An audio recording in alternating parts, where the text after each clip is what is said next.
زۆریش گران بووە هەموو شتەکان یعنی لە 140 لە 150 هەیە لە سەری 50 شەو چۆتە سەری یعنی هەموو شتەکان بۆ بە دووقات ئەرک لەسەر ئێمە زۆر گران بووە ئێمە سعرمان خۆی وایە بەس ناتوانین دەستکاری کەین بەم زوانە هەتا بزانین بەرەو چۆ ئەڕات بەڵام هەموو موادەکان بە تاشید گران بووە لە ڕۆنتەوە لە ئەو ئیتر ئەو پێداویستانی مەسەلەن حتا لە مریشکەوە لە برنجەوە لە بابەتە سەوزە منیەکانەوە عنی ئەوەی کە مرۆڤ پێویستی پێ بێ ڕۆژانە هەمووی سعری خۆی چۆتە سەری و هەیە لە 150 چۆتە سەری هەیە لە 140 چۆتە سەری هەیە لە 130 هەیە لە سەری 50 شۆ چۆتە سەری یعنی تەنەکە فیناڵم جاران بەسی 4000 بەسی 5000ێکە کڕی ئێستا بە 62000 یعنی ئەمە بزان لە 100 چەند چۆتە سەری دەبێت زەیت ئەمە جاران 1500 دینارەکەەوە ئێستا تقریبا نزیکی 3000 بۆتەوە یعنی ئەمەش لە 150 چۆتە سەری شیلۆ برنجی کوردی ئێمە کە بڵین کڕیمانە بە 3500 بە 4000 کڕیمانە بە 3000 کڕیمانە ئێستا لە دەوری 6000ە برنجی ئەم ئەحتیاجیەکەم دەنگ درێژ بڵین ئەویش بەش بە حاڵی خۆی تقریبا لە 130 بۆ 40 چۆتە سەر یعنی ئەگەر تۆ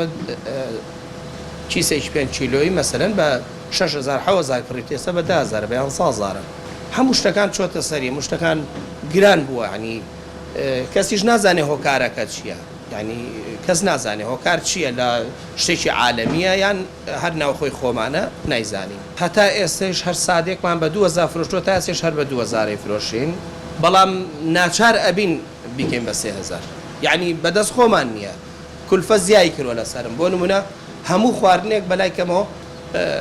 750 دیناری چۆتە سەر کە کولفە لەسەر من بێت ئەو کاتە منیش ناچارم بیکەم بە 3000 یا بیکەم بە 2.5 ناچارم گرانی کەم یعنی مانگە 2 مانگ بەرگێ و زەرەرێگرم بەڵام دوای ئەوە یا ئەبێ شوێنەکەم دابخەم خۆم و 5-6 کارمەندیش کە لێرە ئیشەکەین و کەسابەت دەکەین یا ئەبێ بۆستین لە ماڵەوە یا ئەوەتانێ ناچارین خواردنەکان گران بکەین ئەویش بەداخەوە لەسەر هاوڵاتیانەکەوێت ئێمەش خۆشحاڵ نین بۆ حەزمانە کرد هەرزانتر بووە مواد و بمانتوانێت هەرزانتر بفرۆشین بۆی هەم خەڵک ئیسفادەکە هەم ئێمەش ئیسفادە بکەین زەیت گران بووە زەیت و برنج یان لەگەڵ شەکرە وردایان نێوکانی تری ئەوەی کە لە تورکیاوە بێ شتەکەی گرانیانی ئێران هەمووی وەکو خۆیەتی تەنەکەی وەڵای 2000 چۆتە سەر تەنەکەی بڵێن شەشی ئەوکەی تریش 4000 تا 5000 چۆتە سەر برنج وەڵا 500 دینار کیسەیەک 1000 دینار فەردێکی گەورە ئەوە چۆتە سەر وەڵای تر چی شتێک هەیە گران نەبوو بێ هەتا زەیت گران نەبووە تەنانەت بەس ئاوەکەش گران بووە ڕەحمە لە باوکت هیچ شتێ نییە لە جێی خۆیە هیچ شتێ وڵا هەر حکومەت نییە بۆ من حکومەتم هەر حکومەتە هەموو شتێ حکومەتە گرانی هەموو شتێ وڵا شت بەرەو گرانبوونێکی زۆر بەرچاوەڵکشاوە لە نرخە دوای ئەوەش ڕاستی چاودێرێکی زۆر باشیش نییە بەسەر بازارڕەوە تا هاوسەنگێک بڵێن ڕاگرێ ینی بۆ ڕادەیە بەرز نەبێتەوە ئەستا کارتۆن نێزەیت بە 600 دینارەکە 900 نەک یەک لتریش نا بە 600 پێشتر بە 30000 و زۆر ینی زۆری شوەتە سەر 20000 دینار 25000 دیناری شوەتە سەر بە دوواداچوونێکی ورد بۆ هەموو کۆگاکانەکەین بە دوواداچوونێکی ورد بۆ بازار و مارکێت و مینی مارکێتەکانەکەین و هەر کەسێک خوا نەخواستە ئەم بارودۆخە بقۆزێتەوە ببێتە هۆی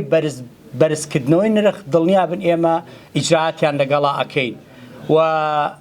بەراوردی ئەم نرخانەی ئێستایانەکەین بەو نرخانەی کە ئەو کاڵاو ئەو پێداویستیانیان پێکردیوە سەیری وسڵەکانیانەکەین ئەگەر خوا نەخواستە نرخەکەی بە جۆرێ بەرزکرد بێتەوە کە ئیستیغلالکردنی ئەم بارودۆخەی ئێستای هاوڵاتیانی یا وڵاتەکەمانی تیابوو بێت ئەوە دڵنیابن ئێمە ڕێکاری یاسایی تون بەرامبەر بۆ کەسان ناگرینە بەروە بازرگانەکانیش بەڵێنی ئەوەیان پێیان کە ئەوان هەرچیان پێ بکرێت ئەیکەن بۆ ئەوەی کە ئەرکەکە یا بارەکە لە سەرشانی هاوڵاتیان قورستر نەکەن ئێمە سوپاسیانەکەین و دەستخۆشیان لێەکەین هاوڵاتیانی جارێکتر دڵنیا ئەەکەینەوە کە ئێمە کێشەی کەمبوونەوەی خۆراکمان نییە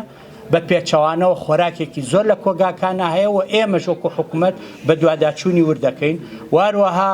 وزارتی بازرگانی عێراقیش لە ڕێگەی کۆبۆنی خواردنەوە لە مانگی ڕەمەزانە بڕیاریان ناوە 2 سەلەی خۆراک دابەش بکەن.